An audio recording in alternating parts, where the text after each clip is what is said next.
Here is the Zentangle positive and negative space project that I'm going to show you how to make. I chose to do a cat, and I chose to use the color purple. You don't have to do a cat, you don't have to do purple. You could do black, you could do any color, you could do any object, any animal, whatever you wanted for this. But this is what I'm going to show you how to make. Continue watching and I'll show you what to do. Here's what you need to make your Zentangle project. Pencil, white piece of paper, and then a second piece of paper colored or black. And you're also going to want some scissors. I'm going to have to grab those in a minute. All right, first thing I want to do is take my white paper and I'm going to fold it in half, hamburger style. Take your time, line up your edges. Now for this one, it's okay. You do not have to super press down and make it crisp. We just need to know where the center is. Now, one half of this is going to be my positive space. The other half will be my negative. So I know I'm going to need black or colored paper that is the same size as one of my halves, plus a little extra. So what I'm going to do is I'm just going to take my paper. This was just a scrap piece of purple paper. And I'm going to line it up with the fold that I just made. There we go. So I lined the top and the bottom edge that I know is straight with that fold. I'm going to hold it down and I'm going to trace around this piece of paper. That's going to give me the exact size that I'm looking for. Then I'm going to cut this out. All right, so I've cut that out and you see it's the exact size of 1/2. Perfect. Now it's not going to matter which half I end up putting it on. Now you have two choices with this. You could cut out your animal from this side and then end up gluing it on this side. Or you can, if you have extra of both of the types of piece of paper, you could just cut out your animal from a scrap piece of your colored or black paper and your scrap piece of an extra white piece. It all depends on what's going to work best for you. If you cut your animal out of this purple piece, the challenge is you can only cut from the actual inside. You can't cut in from the sides. So you'd have to be able to use an X-Acto knife, box cutter, something like that. So talk to your parents, see if they have that as an option. If not, you can just cut out from scrap paper. Okay, I think I'm going to go from scrap paper to make my life easy. So I got to decide what animal I'm going to do first. And for the animal, I'm actually going to take my scrap paper. It's the exact size as my original. I'm going to fold it in half as well so I know how big of an area I have to work with. There we go. So I'll move my originals out of the way. For your animal or object, it can be whatever you want. You just want it to have a recognizable outer edge because it's just that outer shape that we are using. There's going to be no details inside of it. So I think I might do something like, how about something like this? Like that. There we go. I just drew out a cat. Now, a nice easy trick for that I suggest, search up animal silhouettes and you'd be amazed all the different examples you'll find online that you can look at and use as reference. Silhouette is a great word to use to just get that outline. Alright, so now that I got my cat, you notice it's very sketchy. That's fine, because we're going to end up cutting this out, and we'll use this side, the side we glue down. The other side's still nice and clean. So, what I'm going to do now is I'm going to cut this out very carefully, and I'm going to trace it onto my scrap purple paper. So I'll end up with a white cat and a purple cat.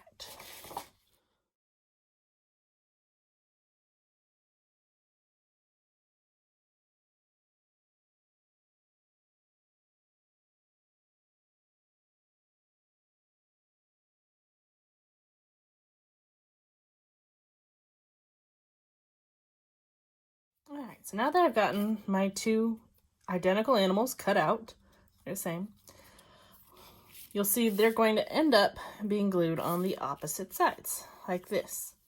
Now, I personally like to wait and not glue them down yet, because I think it's easier to do our Zentangle part of this and then glue these on top. So I gotta decide, do I want my purple on the right or on the left?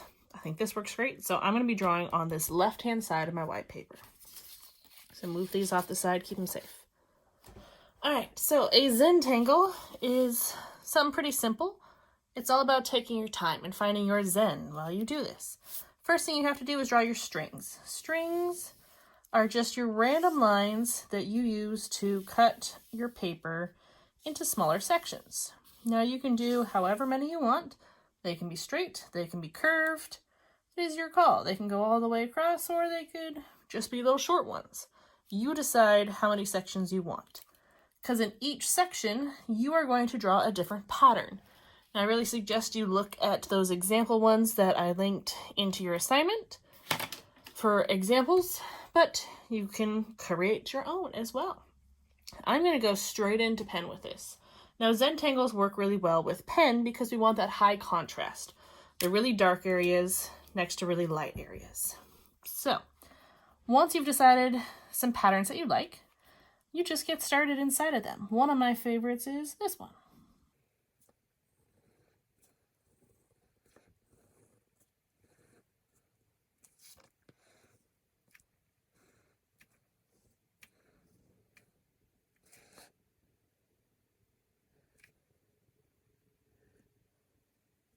Alright, so you can see how I filled my entire little section with my pattern. You could choose to put an outline around it or not. It is your call. Now I'm going to work my way and do a few different patterns going around it, and I'll show you some tricks once you get a few of them in there. So you can see I've gotten a few patterns done. A couple big things to keep in mind is to give yourself variety. You don't want to put the same things next to each other. That's why I put a super dark, thick pattern there. Now you see this one over here? It is not very complex. It's pretty simple. And it also shows as a very light pattern because there's not very many marks. You could keep it there, or you could add some extra detail really easily to things like this. Maybe putting some shapes inside, maybe adding in some extra lines. I think I'm going to hold off and wait and not add any more to that until the end so I can see if I need to add some extra value. Now, one thing I am noticing is these 3 sections, while the patterns are very different, they all kind of read as the same value. So what I mean by that is if you get farther away from it, they all kind of show as the same value of gray, compared to like this one that shows really dark and this one that shows really light. So what I'm going to do is show a way that you can add in some extra values into your different patterns by just adding in more lines. Maybe, what if I just fill in the background with some diagonal lines like this?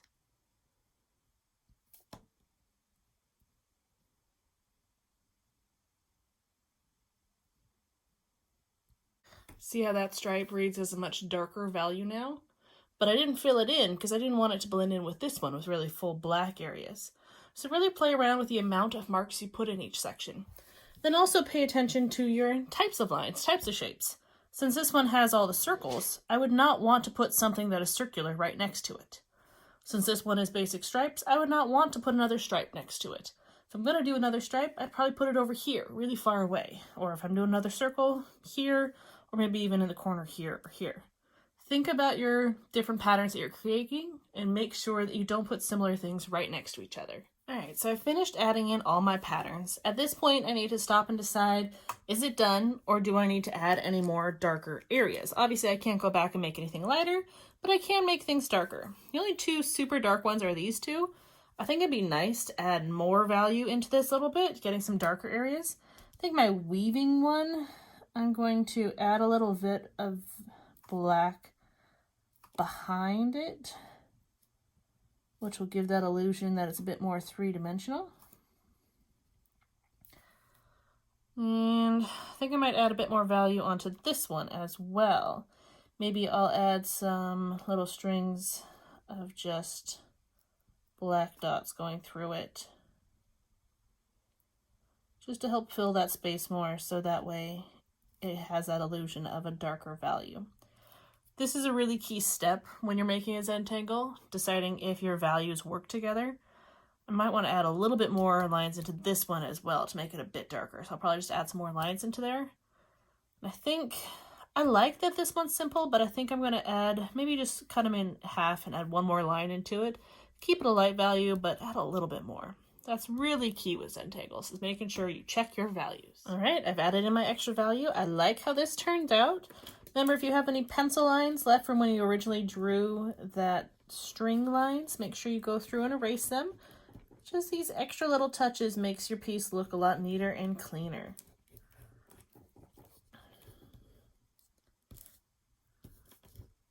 There we go. Good. All right, now we got to think about getting that positive and negative space. So this purple piece is going to be glued down on this side. Then we're going to have purple cat there and this cat here. Now this cat does need to be filled in with a Zentangle as well. You have two options. You can do it before or after you glue it down. I think I'm going to glue mine down first because I have this really thin tail. You gotta be careful though. If you glue it down first, you gotta make sure you don't get any pen onto your background color. You also notice that the cats are opposite. They're symmetrical. I wouldn't want to do them both like this. I want to have them facing each other. So it's a mirror image. And when you glue it down, you want to make sure they are lined up kind of in the same place on both sides. So I'm going to glue mine down right now.